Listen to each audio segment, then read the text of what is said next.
Hey guys, how you doing? I know it's been like a hot minute.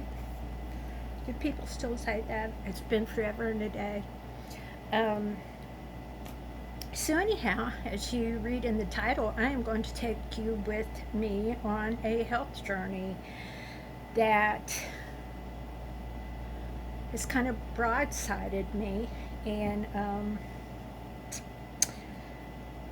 I'm I'm still working my way through it. Anyhow, let's begin in the beginning. You know that I have not felt well for quite some time.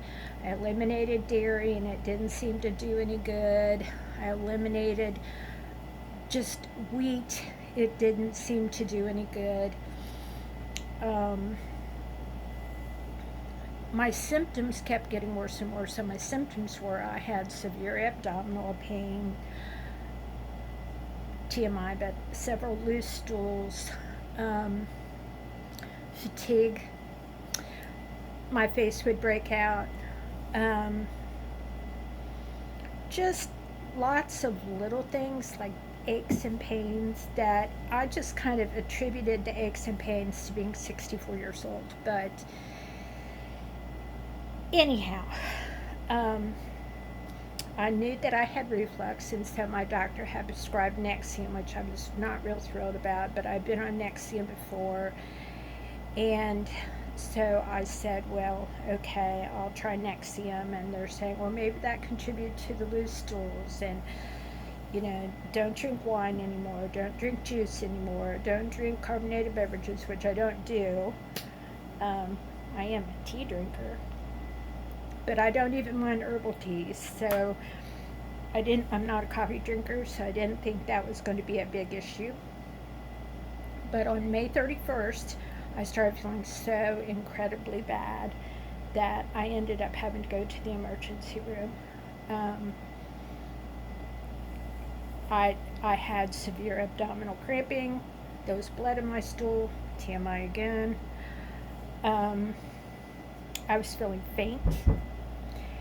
And so I went in and they did a CAT scan. And they did it with contrast. And they said, well, your organs all look fine, but you do have diverticulitis, colitis, and proctitis. I was like, are there any other itises one can have in their gut? And they also said I had a large hiatal hernia. So they put me on antibiotics, two different types of antibiotics for 10 days. And I went on the diverticulitis diet for 3 days, which is what they recommend, and my symptoms did not get any better. If nothing else, they got worse. And so I kept trying to plunge ahead. I had a book signing to do in West Virginia, so I sat for long hours in the truck and probably didn't stay as hydrated as I should have. So I came back, and the whole month of July, I was just not doing well. Like, there were days I felt like I couldn't even get out of bed. Um, and so one night I had so much pain. Well, let me back up. I felt I woke up and I felt so tired and so exhausted that I went right back to bed, which is not like me to take a nap during the day. I might lay down, but I don't take naps. And I couldn't, I just couldn't function. And then I began throwing up and having really bad diarrhea and extreme cramps to the point where I would almost pass out from them. And I've had 4 children with natural childbirth, so I'm not like a sissy when it comes to pain. I mean, I do pain, you know?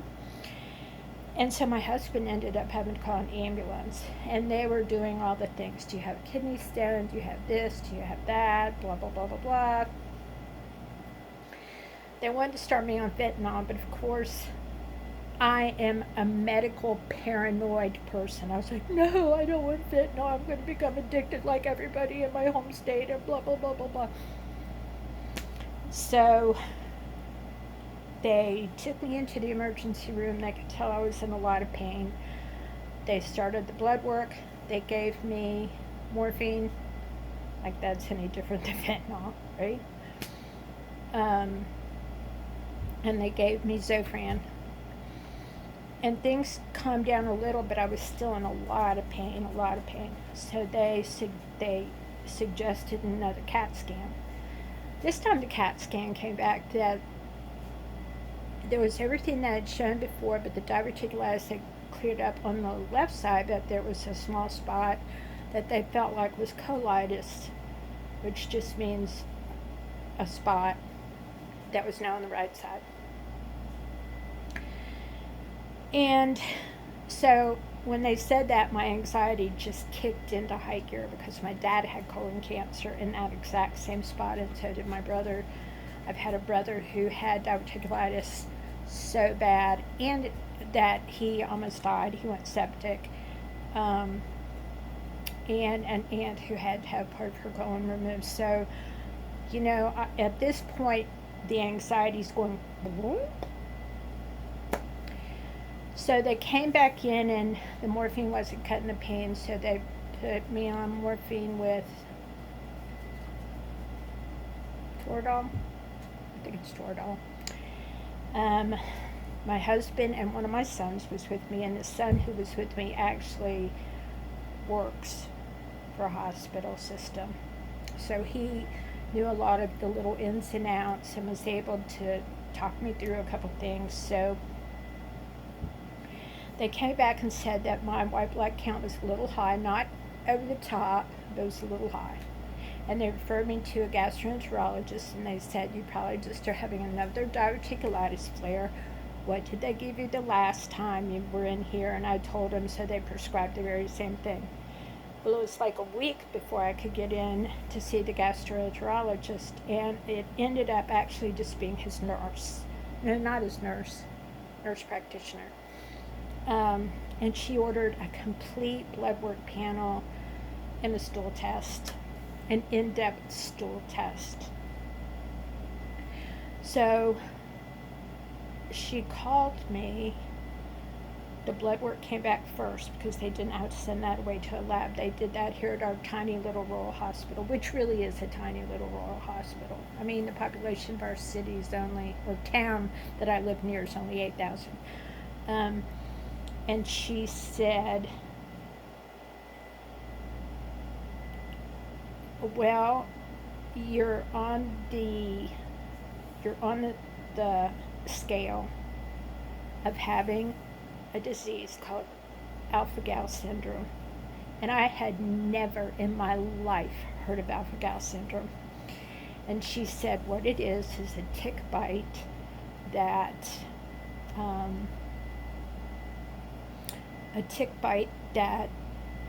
produces some kind of sugar saliva into your system that makes you allergic to mammal proteins. So that's anything with 4 legs. Beef, pork. I love beef and pork. Dairy. I'm a cheese fanatic. None of it's on the list. And she said, I want you to go, and we rescheduled an appointment for September. She said, I want you to just stay off those products until our next appointment on September 7th. She said, but I highly suspect that what we're going to do is have to have this discussion about alpha-gal syndrome, especially if you start feeling better.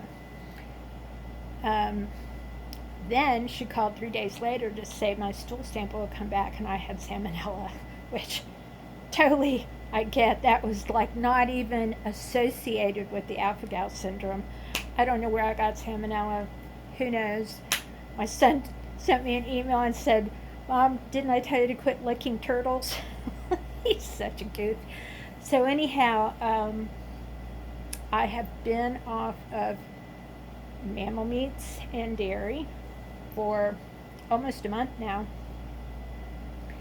My face has cleared up. My joints do not hurt. I still have some bowel issues, but they said after the salmonella and until you can really start reading labels, then you're going to have this kind of backlash. So I'm coming off the Nexium.